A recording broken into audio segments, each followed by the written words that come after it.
Halo Bang, selamat malam Bang. Malam. Oke, Bang. Thank you.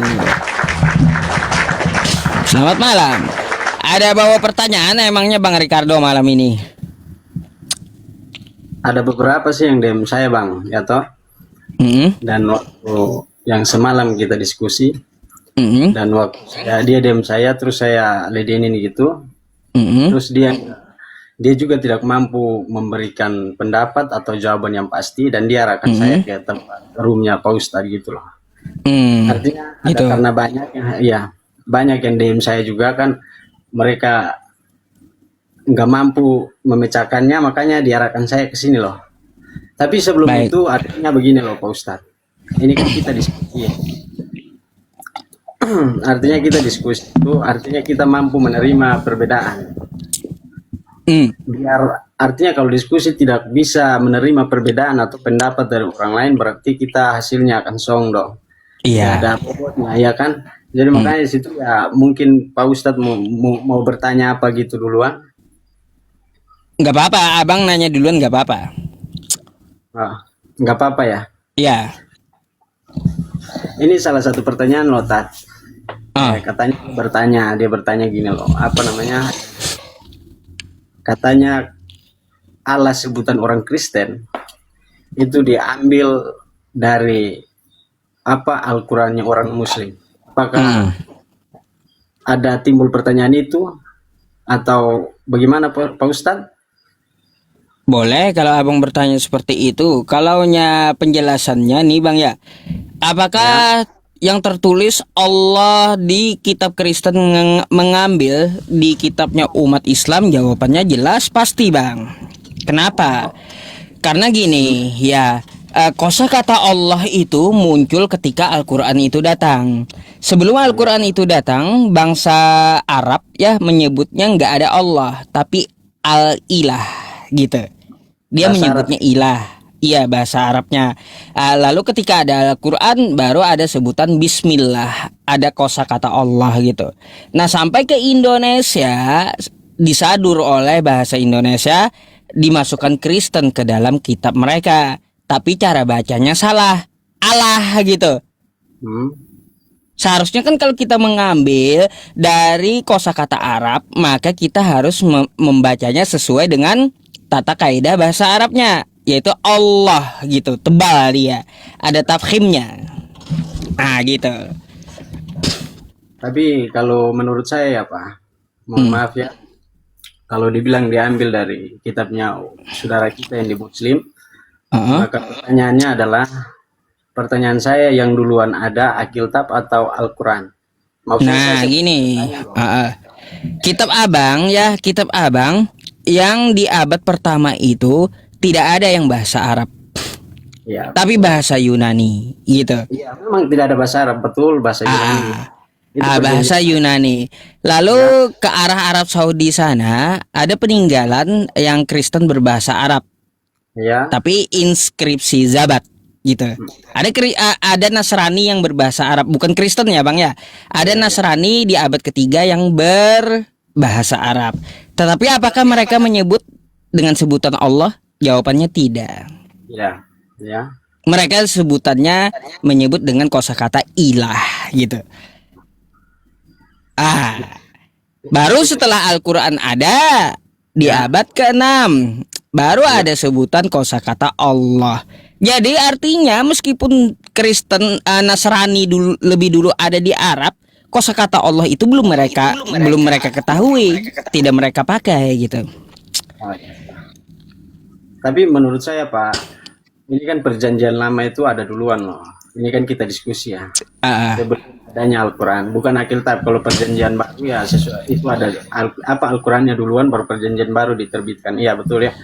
Artinya maksudnya saya gini loh, di dalam perjanjian lama itu kan dia menceritakan tentang penciptaan Allah. Dan kita sudah mengenal Allah itu dari waktu masa penciptaan. Jadi mungkin saya menghargai pendapat atau apa pendapat abang atau karena begini, yang paham Al-Quran itu ya abang sendiri. Saya nggak mungkin memahami segala sesuatu yang saya tidak paham. Saya satu hal itu makanya yang membuat saya gini loh, mungkin ajaran kita ya yang tahu kita sendiri, kemungkinan besar saya juga bisa mengklaim bahwa bisa jadi sebaliknya, tapi itu bukan saya menuduh ya, tapi saya juga punya, artinya punya, saya bisa berandai-andai loh, ya atau Pak Ustadz. Tapi kira-kira menurut Pak Ustadz itu benar apa enggak? Oke, lanjut. Bentar, Ya. bentar. Oke, Bang. Ya. Jadi ya kalau jawaban saya seperti itu karena sudah saya teliti dari semuanya. Kosakata Allah itu dari mana asalnya? Dari Al-Qur'an. Sebelum Al-Qur'an muncul memang ada Nasrani dari Arab gitu. Ada Nasrani Arab, tapi mereka tidak menyebut kosakata dari Tuhan mereka itu Allah enggak, tapi ilah. Peninggalan inskripsi jabatnya pun al-ilah, bukan Allah gitu. Nah, terkait tentang masalah kosakata Allah ini ya Bang ya.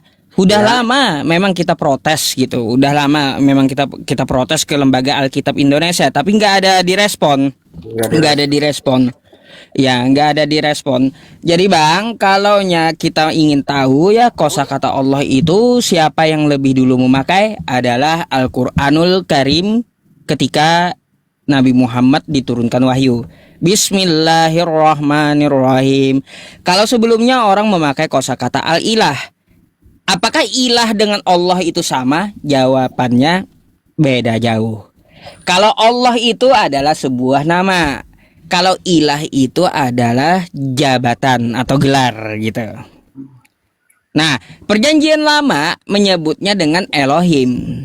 Bahasa Semitiknya Aramaik ya, bahasa Aramaiknya disebut dengan Allah. Ya. Nah gitu.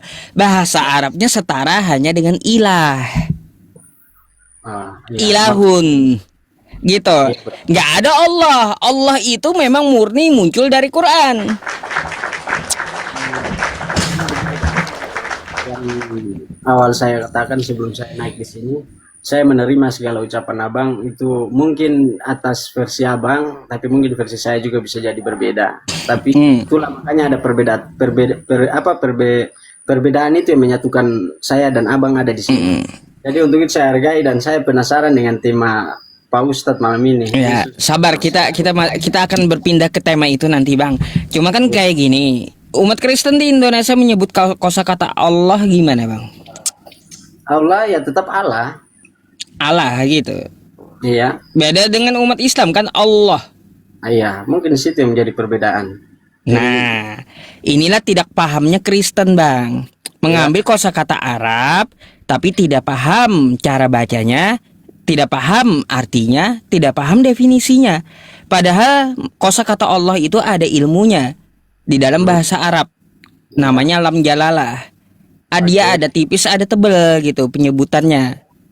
Nah, di situ kawan-kawan kita Kristen yang tidak paham tentang masalah kosakata atau tata kaidah Arab. Makanya menyebutnya Allah. Iya. Allah. Umat Islam menyebutnya Allah. Mana yang betul? Jelas jawabannya yang betul adalah Allah. Mengikuti kaidah bahasa Arab. Coba abang baca kayak gini, ya. Ya. Ini apa abang baca? One. Kenapa one bukan one? Hah? Kenapa abang ngikutin kaidah Inggris? Artinya itu kan ini kan bahasanya jebak aja. Saya pikir itu kan dalam rangkaian bahasa Inggris. Ini kan kalimat jebak aja ya. Itu kayak gitu bang. Bahasa Arab. Kalau kita ngambilnya dari bahasa Arab, maka sebutan yang betul adalah Allah. Sama kita mengambil kosakata one. Iya. Ya bukan one dibaca, tapi one sesuai dengan kaidah bahasa Inggrisnya.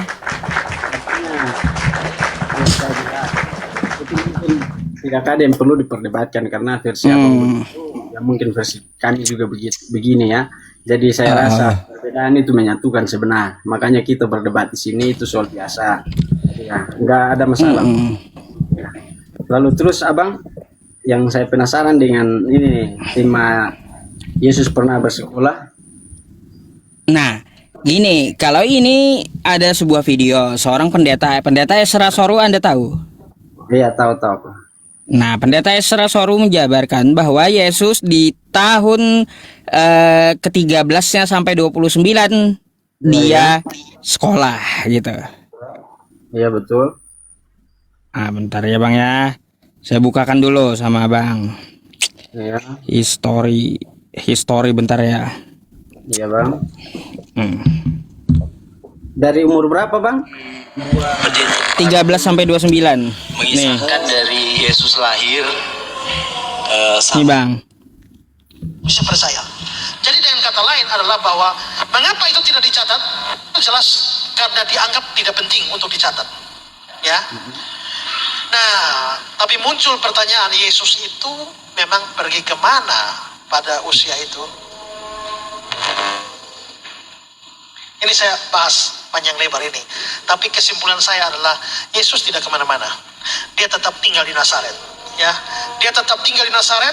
Pertama lihat Lukas 2:40. Anak itu bertambah besar menjadi kuat, penuh hikmat dan kasih karunia Allah ada padanya. Dia pulang bersama-sama ke Nazaret dan dia tetap hidup dalam asuhan mereka. Dan Yesus makin bertambah besar. Jadi dari sini secara implisit Yesus besar di Nazaret. Karena itu dia dikenal sebagai Yesus dari Nazaret. Yesus orang Nazaret itu. Yesus orang Nazaret. Yesus orang Nazaret. Pasti karena dia memang besar di Nazaret. Perhatikan Lukas 4:16. Dia datang ke Nazaret tempat ia dibesarkan. Dan menurut kebiasaannya pada hari Sabat masuk rumah ibadah. Berarti Yesus memang besar di Nazaret. Biasa pada hari Sabat ke rumah ibadat, sinagog. Berarti memang Yesus tidak pergi kemana-mana. Dia bikin apa saja kalau begitu di Nazaret. Menurut saya dua hal. Pertama sekolah. Sekolah Yahudi. SD, SMP, SMA. Dia bersekolah. Pertama, dia sekolah mikra namanya. Nah, ini sekolah Yesus nih Bang. Itu belajar Taurat. Sekolah Yesus nih. Di tempat namanya Bet Haseper, rumah buku. Ini semacam SD. Habis itu masuk Misna. Itu umur 10 sampai 12. Habis itu masuk Talmud di usia 12 sampai 19. Ini semacam SMA. Habis itu untuk melanjutkan sekolah teologi, mereka masuk yang namanya Midras. Dari Midras ini muncul madrasah. Jadi menurut saya Yesus sekolah. Ikut sekolahnya Yahudi. Kedua, dia sambil membantu mamanya karena kelihatannya bapaknya mati muda. Yusuf kelihatannya mati muda. Oke. Kita bisa tahu. Stop. Nah, itulah Bang. Ya, judul saya Yesus pernah sekolah.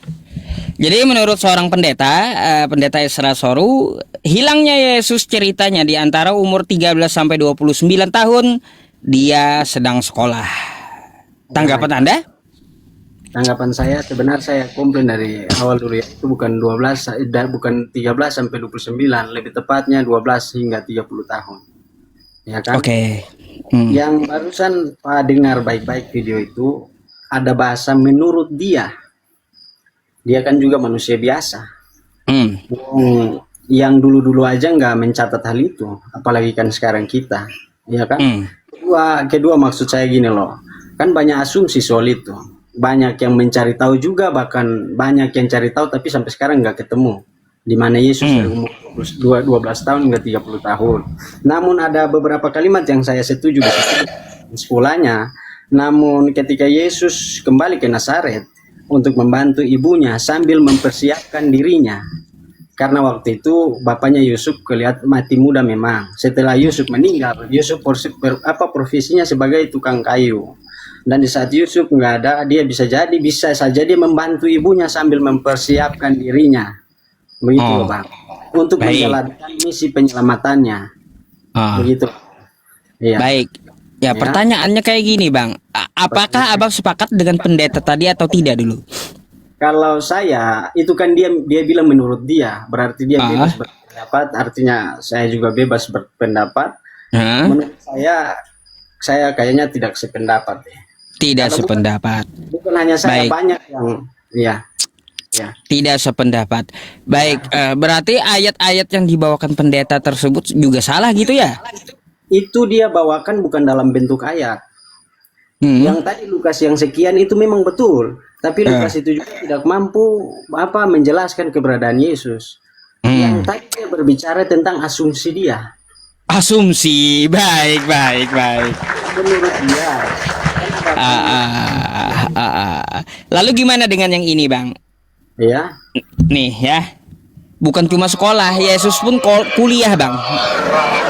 Yesus waktu kuliah. Ini pendeta juga, Bang. Nih. Tulis agama 6. Nih. Dan pernah ada berita dari Nazaret, itu ditemukan sebuah rapor yang diduga rapor Yesus waktu kuliah.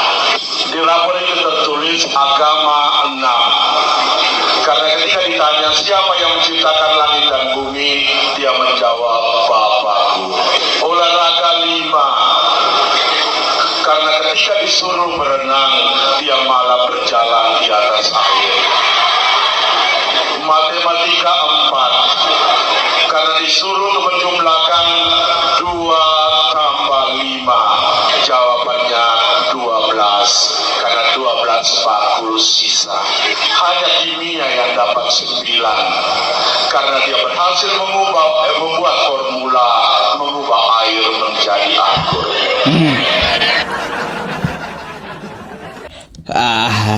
Telah ditemukan rapot atau ijazah Yesus, Bang. Kayak gimana?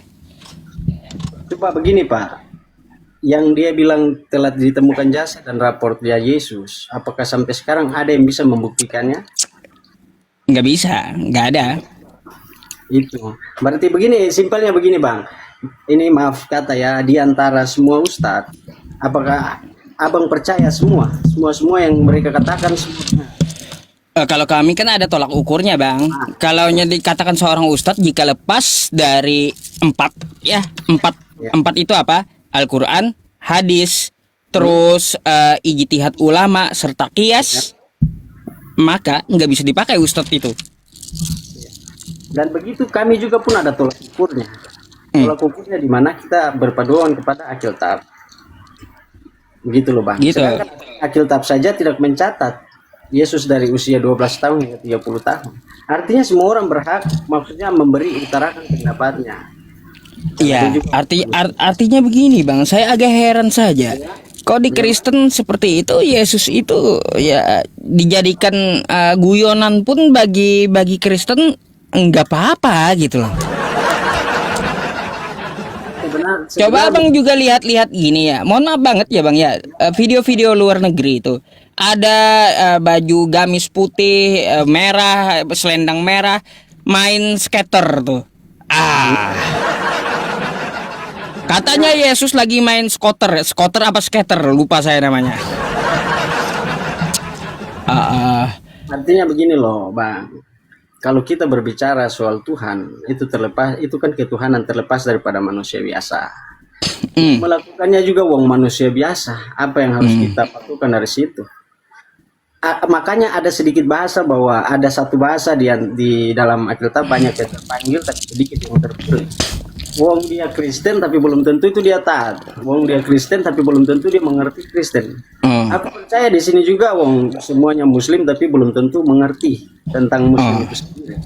Maaf ya, Bang. Iya. Jadi bagaimana menurut Abang tentang asumsi ini? Ya kalau kayak gini, Bang ya, saya rasa ya perlu diperbaiki dari internal kekristenannya atau pendetanya gitu ya. Jangan ngomong sembarangan gitu loh. Sesuatu yang nggak masuk akal sering disampaikan oleh pendeta di publik masalahnya. Gitu. Itu sebenarnya bukan nggak masuk akal. Maksudnya kembali lagi ke topik pembicaraan. Itu mungkin pendapat mereka. Artinya ketika dia bilang pendapat itu bukan suatu ajaran atau bukan suatu kebiasaan. Itu mungkin berlaku kepada oknum atau mungkin cara dia berpikirnya masuk ke situ, itu ya, Bang ya. Jadi karena begini loh, Bang, begini, di dalam kita Kristen, Alkitab itu sebagai pedoman. Tuhan sebagai Tuhan sebagai cermin kita untuk menjalankan hidup ini. Jadi ketika Abang membandingkan Yesus dengan manusia yang berpakaian itu ini dan itu ini, maaf, itu juga bukan pedoman hidup kita atau cerminan hidup kita. Karena begitu. Ya. Jadi kan memang tolak ukurnya itu dari kitab Anda kan kayak gitu. tolak ukurnya bagaimana bang? Enggak. Sekali lagi katanya menurut dia berarti pemikiran dia sendiri. Oke, jadi kalau menolak ukur kebenaran itu artinya maksudnya dari pedoman hidup Anda, yaitu kitab Anda gitu. Jika pendeta tersebut berbicara bertentangan dengan kitab Anda, maka nggak bisa diambil pendapat pendeta itu, betul kan? Kita ini kan semua diberikan hikmat. Artinya kita diberikan hikmat untuk berpikir. Artinya kita juga tidak bisa langsung menyalahkan dia salah atau bagaimana begitu. Artinya kalau di kita sih lebih jatuhnya ke apa yang kamu perbuat itulah yang kamu mempertanggungjawabkan. Tapi bang, di kitab Anda itu apakah Anda yakini 100% gitu Bible itu? Iya, saya meyakini 100%. Ya, kalau saya meskipun tidak dapat dibuktikan gitu. Apanya yang atau bertentangan dengan sains? Dari segi apanya? Contoh ya, di kitab Anda ada mengatakan ujung langit. Nah, itu di mana ujung langit itu? Jadi gini bang, ya di kitab Anda mengatakan bumi itu datar. Nah itu. Begini loh bang, maaf, saya potong. Sebenarnya itu hal-hal yang lumrah untuk diskusi sebesar ini, apalagi kita menjual ke publik dengan penonton yang sebanyak ini. Saya pikir itu hal-hal yang kecil, karena begini loh bang, yang sebenarnya tidak ada bobotnya kalau kita bahas juga loh. Tapi karena kebetulan abang bertanya, maka saya menjawab. Ya bang, nggak mungkin Tuhan bilang dari tengah atau dari samping, dari kiri, dari kanan, nggak mungkin. Artinya ketika dia bilang dari ujung itu dia memanggil semua, tapi karena Alkitab itu sebagai jalan atau sebagai arahan hidup kita, maka di dalam Alkitab itu bukan berarti dia tulis begini hanya kita sebatas begini, enggak. Dia hanya membuka logika kita, dia hanya membuka cara berpikir kita. Tidak semua langsung dia bilang begitu kita. Artinya kalau dari ujung dia menarik, dia membawa semuanya tanpa terkecuali. Begitu loh bang. Contoh kayak gini bang, yang bikin bingung ya. Ya. Di sini ada penjuru bumi dari ujung bumi sampai ujung langit. Ujung bumi, ujung langit ini di mana gitu? Bikin saya heran aja. Kalau ujung bumi dan ujung langit, yang kembali lagi, yang saya sudah jelaskan dari awal ya Pak ya, bahwa itu hanya sebenarnya bahasa-bahasa sederhana, namun dia merangkul semuanya tanpa terkecuali. Kan nggak mungkin dia bilang dari tengah, atau Tuhan Yesus sendiri bilang dari samping atau kiri kanan. Kalau dia bilang dari ujung berarti semuanya direkap menjadi satu loh. Coba lihat nih, keempat penjuru bumi. Bumi ada sudut pula. Yang sekarang abang percayai bumi ini apa? Datar atau bulat? Enggak, bukan datar, bukan bulat, enggak terlalu bulat dia. Bumi itu kami membahasakannya terhampar gitu. Terhampar, ya memang bumi betul. Kalau dalam bahasa bahasa yang kita tahu dan kita belajar selama ini kan begitu. Ya dia belajar. Tapi itulah bahasanya ketuhanan. Maksudnya di dalam Al-Quran juga kalau dia berkata apapun yang di dalamnya, wajib hukumnya kita harus mengikutinya. Mungkin karena begini loh, ketika perkataan Yesus atau kata-kata yang tertulis dalam kitab suci, ya kita kan kembali lagi, kita kan manusia biasa.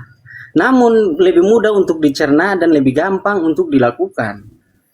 Makanya, artinya kayak gini bang, sesuatu ya yang saya rasa beriman itu juga tidak langsung imani saja gitu.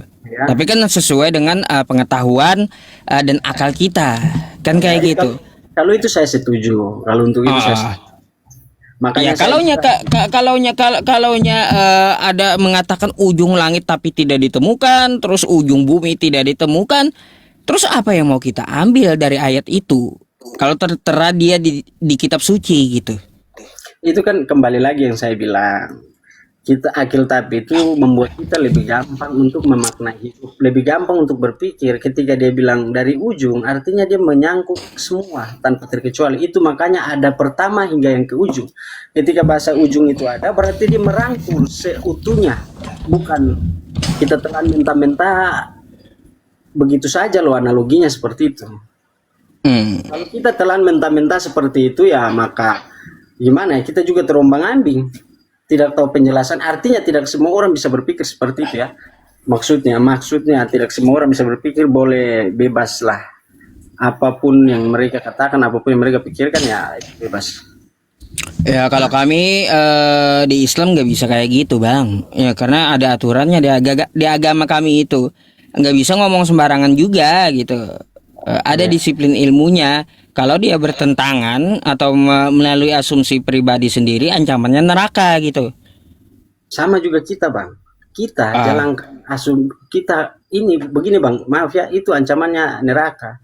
Kalau kita ngomong sembarangan atau lakukan sembarangan aja, abang tahu akibatnya apa? Mampus atau mati. Iya, jadi Betul saya itu. rasa semua sama aja.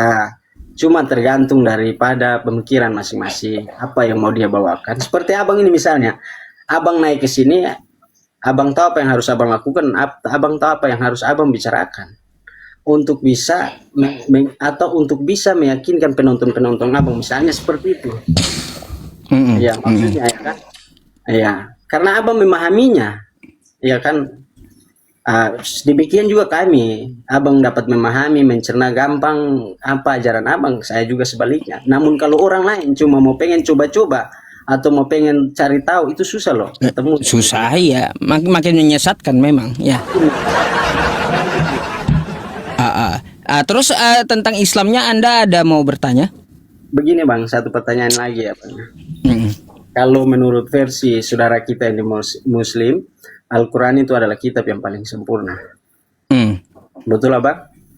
Tetapi yang saya dengar atau yang saya sempat nggak sekilas pendengaran atau yang saya tahu, bahwa di dalam Muslim itu kan memang sholatnya 5 waktu.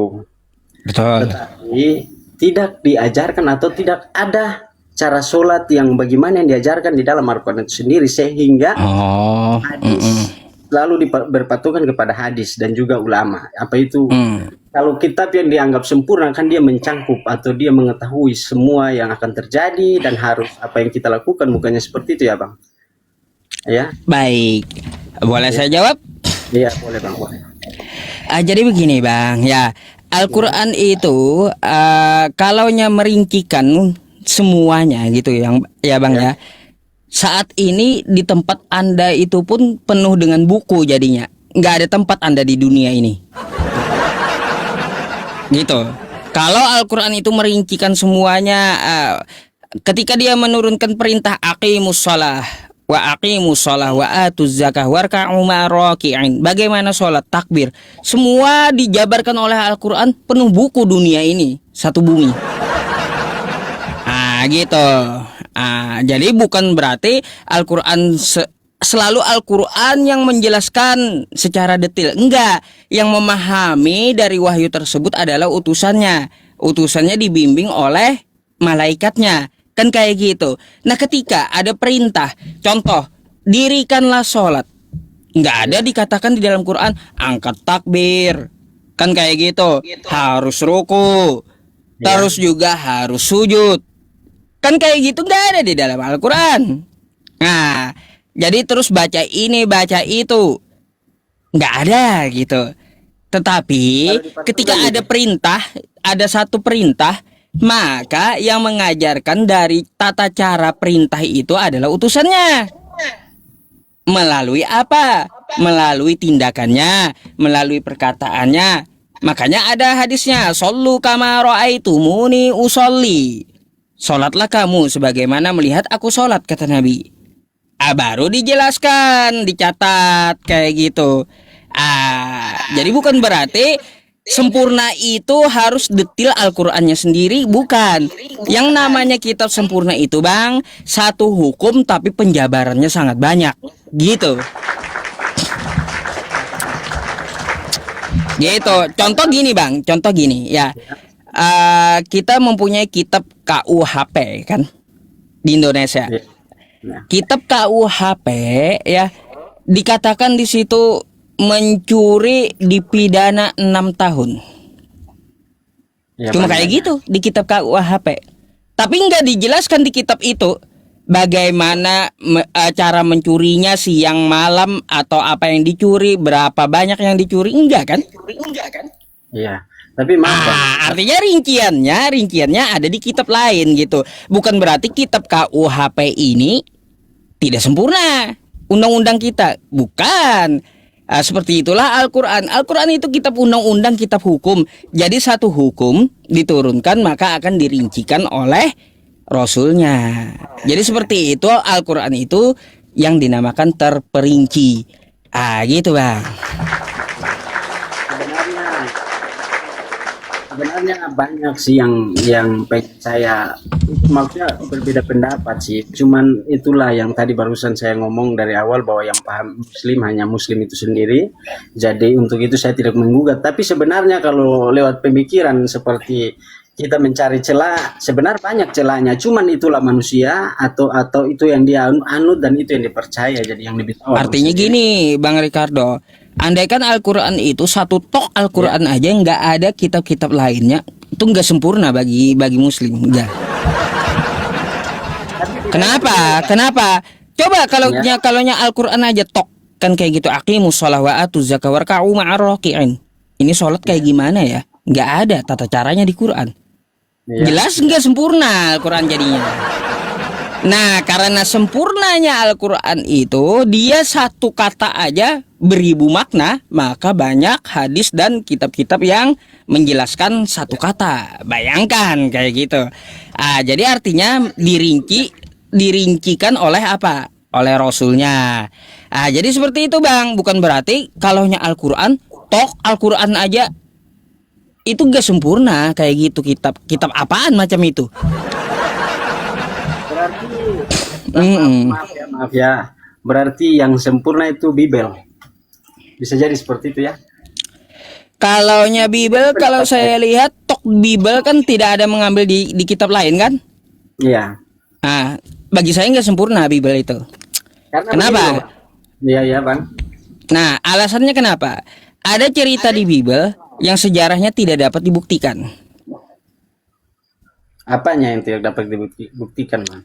Contoh, ya, di Matius 27 nomor 52. Dan kuburan-kuburan terbuka. Lalu orang yang meninggal, orang kudus yang meninggal bangkit. Mana sejarahnya itu? Begitu, Bang. Itu berarti kalau kita kalau kita cari di Bible aja, satu Bible itu nggak ada sejarahnya. Maksud begini loh Bang, setiap situasi yang terjadi di dalam Bible itu pasti ada saksinya. Ada waktu, ada saksinya, ada waktunya kapan, semuanya itu lengkap. Ada jalan alur ceritanya seperti apa. Nah, satu begini juga Bang, di dalam Al-Quran itu juga kadang-kadang itu sendiri kan tidak menjelaskan situasi atau kapan peristiwa itu terjadi, dan mereka sering apa juga mengaitkannya dengan budaya atau tradisi biasanya. Nah, artinya Bang ya, kalaunya kita sebut cuma Al-Quran tok atau Bible tok sudah sempurna, jawabannya tidak. Ya. Artinya apa? Kita memerlukan perincian gitu dari kitab induknya, itu baru sempurna kitabnya. Coba kalau ini kita Bible aja tok, kita cari lagi di Bible, tapi nggak ada, stuck kita di situ. Makanya kan kita harus ngambil dari sejarah ilmuwan yang lain, mungkin ada penelitian atau ada yang menuliskan di tanggal sekian, tahun sekian, karena tercatat di Bible kan gitu. Tapi kalau kita tok Bible aja, kuburan terbuka, banyak orang kudus bangkit, jalan-jalan ke kota, kapan terjadinya, tahun berapa, catatan sejarah dari kerajaan mana yang mencatatkan ini, kan kayak gitu. Kalau di kitab kami, kalau abang bacanya sekali lagi seperti yang tadi barusan, karena kitab kami kan gampang itu dibacanya. Menurut manusia kan gampang bacanya, tapi menurut kami Kristen aja, kalau kami jalaninya atau kami membacanya atau kami melakukannya tidak disertakan dengan iman, kami tak mampu. Artinya begini loh Bang, kalau memang niatnya abang cuman mencari letak kesalahannya saja itu susah ketemu. Percaya di sama saya. Wong kami juga yang Kristen juga belum tentu semuanya baca dari Kejadian sampai yang terakhir. Enggak semua. Artinya begini loh, ayat Alkitab itu nggak bisa dibaca sepotong-sepotong atau sepanggal-sepanggal. Iya, gini bang, saya kan udah sering katakan, saya udah tamat baca kitab Anda itu selama 7 tahun. Bukan berarti saya menampilkan satu potongan ayat itu, saya nggak ngerti konteksnya. Udah saya baca gitu, semuanya dari perikop tersebut. Maka akan ada pertanyaan yang saya tekankan di ayat yang mana, itulah yang saya tampilkan. Bukan berarti kita tidak membaca keseluruhan, bukan. Jadi bang, ya bagi saya kitab yang sempurna itu jika dia menurunkan satu kosakata maka akan banyak buku yang merincikannya. Tuh, top. Tapi kalaunya cuma satu kitab saja tok di situ, tapi stuck di dalam situ juga nggak sempurna itu kitab. Berarti Gitu. gini loh. Kalau kitab kami itu yang ada selanjutnya lebih kepada kita beriman untuk menjalaninya. Percuma biar 10 atau ini menurut kami ya, percuma ada Alkitab 10 atau bermacam-macam bermodel kalau kita nggak beriman atau nggak memang betul-betul pengen tahu atau betul-betul merendahkan hati kita sebelum kami mencari kebenaran itu susah bang. Artinya bukan masalah di bukunya, manusianya itu gimana loh responnya dengan yang sudah ada gitu loh. Ya contohnya kayak gini bang, ketika kita menganggap satu kitab itu sempurna, tentang masalah tata cara nikah, ya di kitab Anda tidak ada dijelaskan, atau pembagian warisan nggak ada gitu. Namun memang setahu saya ini karena juga mungkin di tempat ini tidak ada Alkitab. Setahu saya ya bang ya. Makanya itu yang tadi saya barusan bilang. Alkitab simpelnya dia menaruh garis-garis besar atau dia sudah menaruh atau menulis hal-hal yang memang mengingatkan kita tentang hal-hal itu loh. Artinya begini loh. Coba bagaimana bang? Contoh ya, ketika Bible itu tidak menuliskan tentang masalah pembagian warisan, kayak gimana kita mau baginya? Gimana kita mau menjalankan isi kitabnya? Kalau pasti harus ada perinciannya. Iya memang betul, memang harus ada perinciannya secara manusiawi. Tetapi secara ketuhanan itu Tuhan sudah mengingatkan kita loh. Artinya sesuatu yang sudah dibagi, sesuatu yang harus dibagi bersamaan rata, tidak ada kurang, tidak ada lebih, itu sudah diatur. Contoh cara ibadah juga kayak gimana? Ya cara ibadah kita yang seperti abang lihat selama ini kita ke gereja. Atau maksudnya apa cara ibadah yang mana nih? Beda-beda kan cara ibadahnya. Yang satu begini, yang satu begitu. Nah begini loh. Heran saya. Di dalam Kristen ini kan satu agama Kristen, ya kan? Tapi itu ada nama berbeda-beda aliran loh. Tapi tetap tujuan kita itu sama. Ya kan bang ya? Tapi ibadahnya caranya beda-beda gitu. Sebenarnya enggak kepada beda-beda tata cara ibadahnya, cuman kepada musiknya, terus antusiasnya juga beda-beda. Jadi setiap sekte itu bikin cara ibadah sendiri. Maksudnya cara ibadah itu kembali ke gerejanya masing-masing loh. Oh iya, berarti kayak gitu teman-teman, beda-beda, tergantung dari gerejanya gitu. Misalnya kalau Muslim kan ada dua ini, ada Muhammadiyah sama apa itu bang? Oh gini bang, beda dengan sekte yang seperti itu. Kalau di Muslim itu dia mau Muhammadiyah mau NU cara sholatnya sama. Cara sholatnya sama. Gitu. Di masjid manapun cara sholatnya sama semua.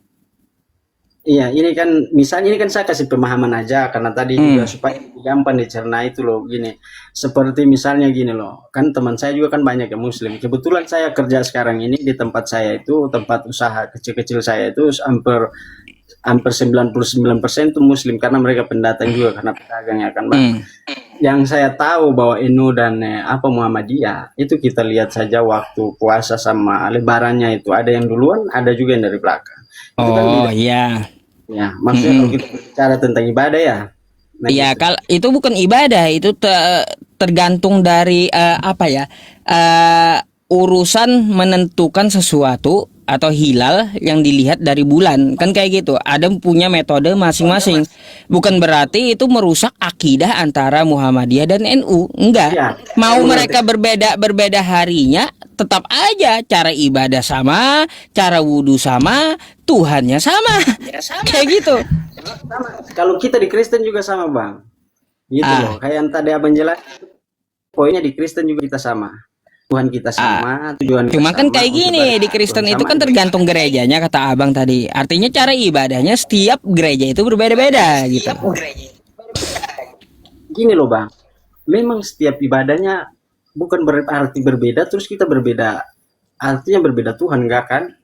Tetap Tuhan yang sama. Ya, memang maksud saya gini, artinya bang, tidak ada di Kristen itu tata cara aturan beribadah yang tetap yang dirincikan oleh kitab Anda. Itu yang saya maksud.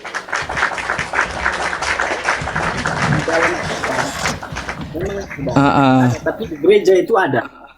Di gereja. Iya, artinya kan Anda ngikutin gereja, bukan tertulis di kitab Anda. Artinya kan nggak bisa kita sebut cuma Bible saja menjadi sempurna, nggak bisa gitu. Artinya begini loh, Bang.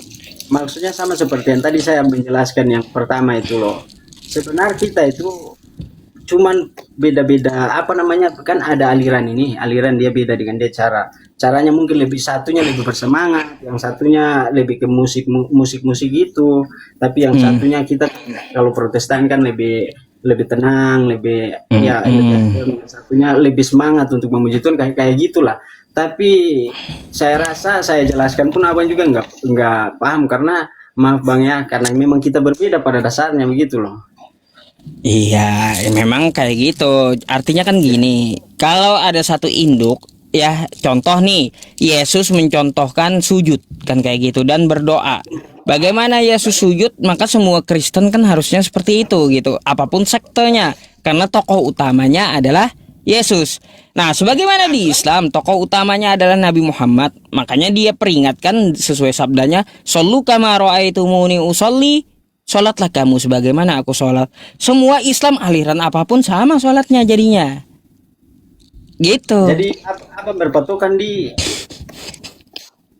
Yesus, cara ibadah, cara itu. Pertanyaannya gini kan, kalau kita di dalam kamar kita pun juga itu kita nggak semua berdiri, bisa kita sujud.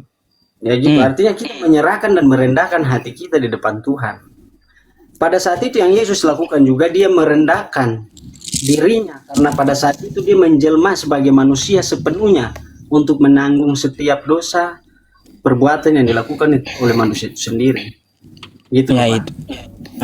Iya, kalau itu saya tahu bang. Artinya tata cara ibadah ini tidak ada yang satu paripurna di dalam Kristen gitu. Nah, itu yang saya maksud. Oh begitu ya, abang lihat dari sisi itunya ya. Artinya kan tidak apa ya, berbeda-beda setiap gereja. Cara ibadahnya berbeda dengan Muslim, mau masjid manapun, sekte apapun, aliran apapun, cara ibadahnya sama gitu. Iya, sebenarnya cara ibadah kita pun sama, cuman kegiatannya tadi yang saya bilang, ada yang lebih semangat, ada juga yang lebih adem gitu. Nggak ada beda gimananya, enggak kok. Tepat juga mulai jam sekian.